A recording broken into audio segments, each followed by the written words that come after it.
চলো টিকিট কাটা হয়ে গেছে, এবারে ভিতরে যাওয়া যাক। আর যাওয়ার পথে দেখা যাচ্ছে প্রথমে মিউজিয়ামটা পড়ছে, মিউজিয়ামটা আমরা পরে ঘুরবো, আগে আমরা ভিতরে কিছু দেখার জিনিস আছে সেগুলো দেখে আসি। যাওয়ার পথে বেশ সুন্দর একটা বসার জায়গা দেখতে পেয়েছি, খড়ের চাল দেওয়া। ভিতরে জায়গাটা কিন্তু বেশ সুন্দর, প্রচন্ড বড় এরিয়া নিয়ে। আর এখানে তো রবীন্দ্রনাথের সমস্ত আসবাবপত্র, সোফা থেকে শুরু করে যা যা ইউজ করতেন তিনি, সেইগুলো ওখানে রাখা আছে, কিন্তু ভিডিও করা অ্যালাউ নেই বলে আমি ভিডিও করতে পারিনি ভিতরটা। তারপরে চলে এলাম রবীন্দ্রনাথের ইউজ করা গাড়ি দেখতে, যেটা সযত্নে সুন্দরভাবে রাখা আছে। আর এখানে একটা বেশ ইউনিক পাতা দেখলাম, কি সুন্দর দেখতে পাতাগুলো, কয়েন কয়েন মতন।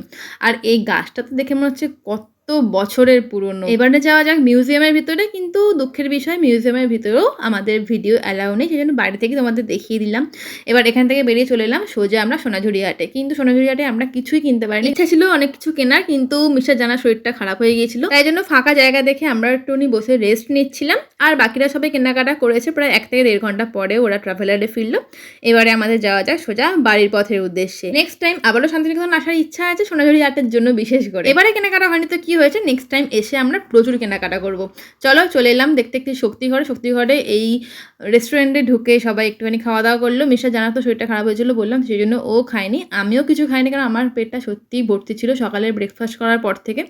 আমারও একটুখানি শরীরটা কিরম কিরম লাগছিলো, সেজন্য আমিও খাইনি। সবাই যে যার মতন নিয়ে খেয়েছে, লাঞ্চ বলা ভুল, বিকাল 5টার সময় সবাই খেয়েছে। কেউ কেউ নিয়েছিল সবজি ভাত, কেউ কেউ নিয়েছিল চিকেন ভাত, আর কেউ আলুর পরোটা। এদিকে দেখো কে আমাদের সঙ্গে দেখা করতে এসেছে, বর্ধমানে ওর কলেজ, সেই জন্য আমাদের সঙ্গে ও ছুটে দেখা করতে এসেছে। সবাই মিলে আমরা বসে চা খেলাম, দারুণ আড্ডা দিলাম সবাই মিলে। চাটা খেয়ে আমাদের এবারে কাজ হচ্ছে শক্তিঘরের ল্যাংচা কেনা। আমরা যখনই যাবো ল্যাংচা কিনে আনবো, তোমরা সবাই জানো।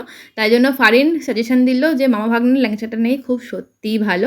সেই জন্য আমরা মামা ভাগ্নেতে গিয়ে একটা করে টেস্ট করলাম দুজনে, আর এখান থেকে ল্যাংচা নিলাম, তার সঙ্গে নিয়ে নিলাম মিহিদানা। না সত্যি খুব ভালো ছিল, একটা করে যে টেস্ট করলাম সত্যি টেস্টি ছিল, বেশ গাওয়া ঘিয়ের গন্ধ ছিল। চলো সবাই মিলে ট্রাভেলারে উঠে গেছি, এবারে তো বাড়ি যাওয়ার পালা।